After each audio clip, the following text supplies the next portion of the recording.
各位饲主朋友，大家好，我是姚医师。那平常啊，有一些狗狗它经常会咳或是会喘，它到底是什么样的问题？是气管的问题，是免疫力的问题，或是说是心脏的？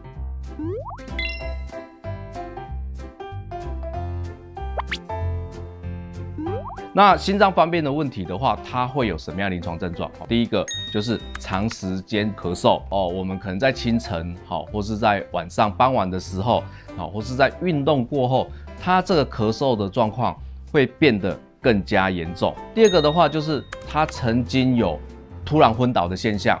好，那另外一个的话，就可能会出现胸腔或是腹腔的积水。那再来一个，就运动力变差。那再来的话，它时常会开口呼吸，舌头的话会变成蓝紫色。哈，一般我们讲舌头发干。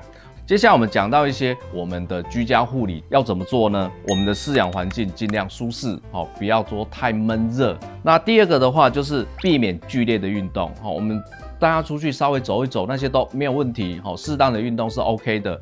那再来的话，一样就是情绪管理。如果说确诊他有心脏方面的，一定要定期回诊，然后要拿处方药。另外一个就是保健品的补充，比如说像鱼油啊，左旋肉碱啊、牛磺酸啊、辅酶 Q10 这些，那这些大部分都可以它心脏的一些功能。以上的分享到这边，好，谢谢大家。